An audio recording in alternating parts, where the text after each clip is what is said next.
Fields had made contact with your last lover, and it wasn't long before he had her undivided attention. He laid it out for her, how he wanted the deed to be done, with special attention paid to the ritual and the words she must say before ending him. He told her he agreed with her philosophy, that it was pointless for anyone to even attempt to refute her words. Simon was sprawled out across his sofa. He had spent the last few hours on flagitious times reading and posting. Tonight he was not drinking. He was capable of self-restraint when it mattered, and he knew it mattered now. He had to be ready for action, perhaps even tonight. He wanted to meet his online friend at a farmhouse about half an hour outside the city. Simon knew this property was currently unoccupied, as the previous owners had been evicted almost a fortnight ago. Simon had considered several other locations before settling on this one. In the end, he felt this house was the best choice, given how remote it was. It would serve his purpose. The average citizen was not privy to the knowledge Chief Inspector Fields and his colleagues were. Being a cop came with certain advantages if one knew how to play the cards.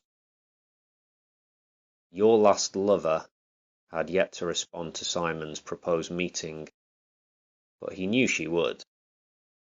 He was her prime target. A good cop could tell.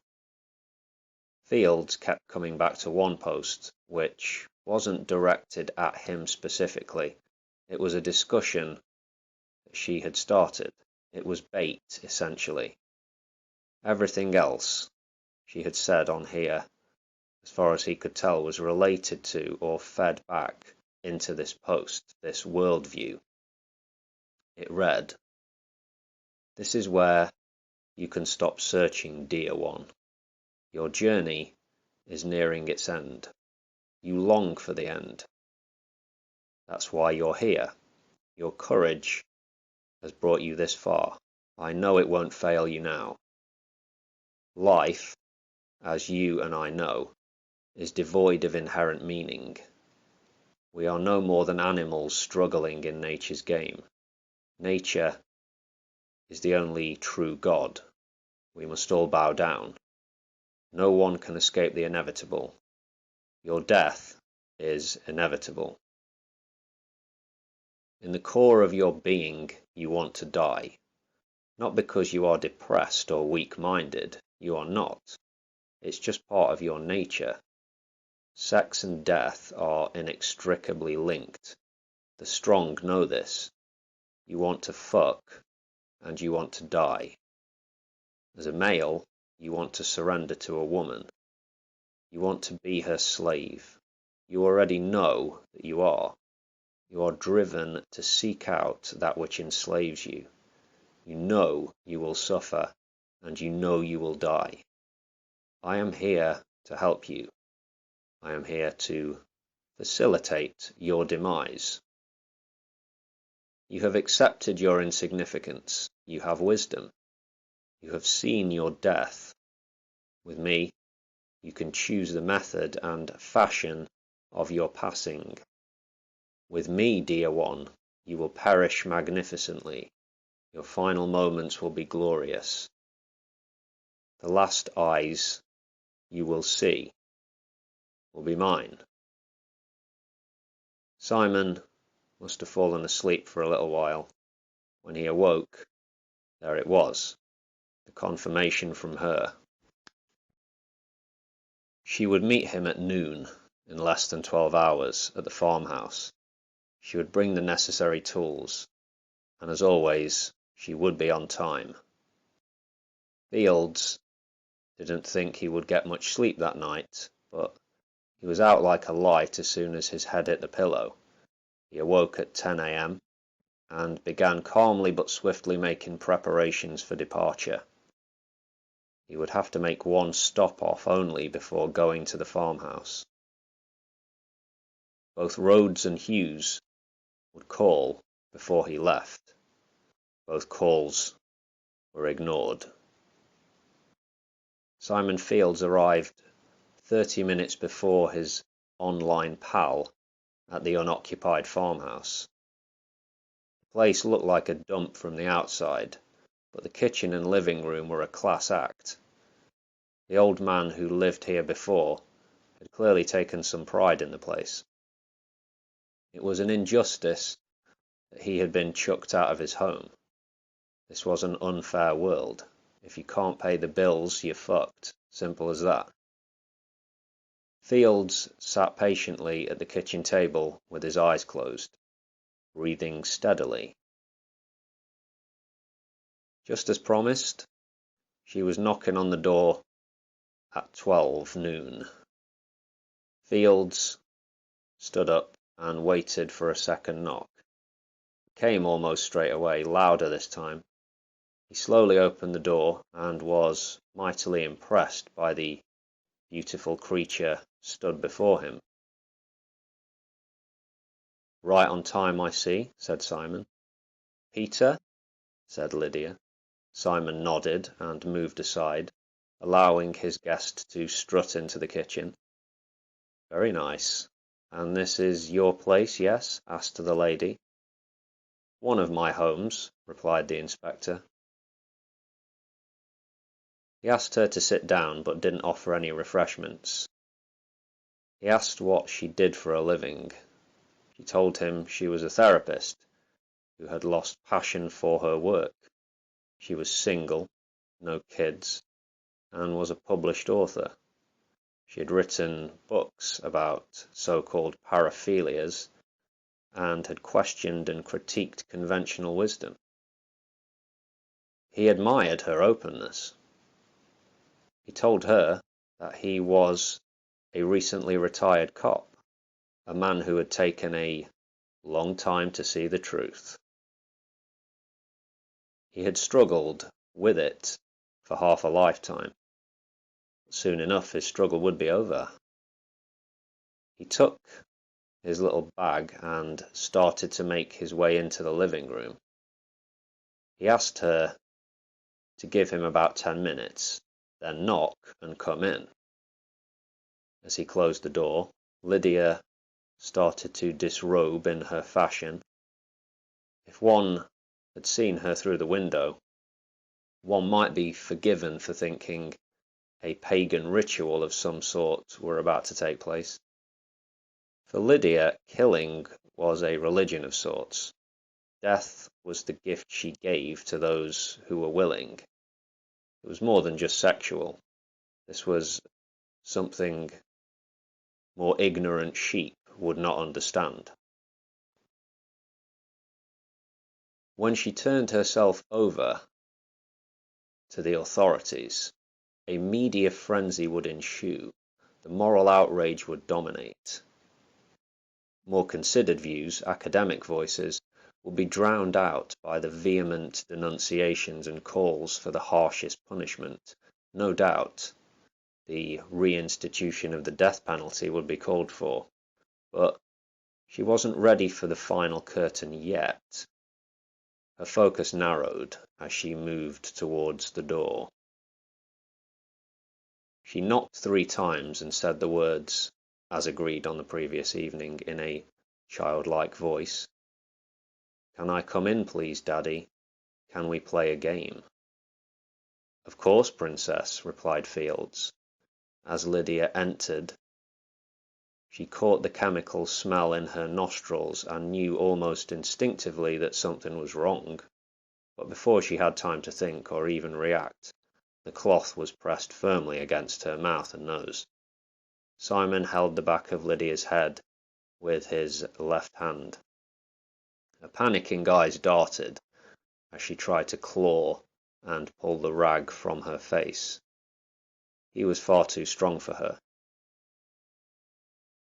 She searched for his eyes as she faded.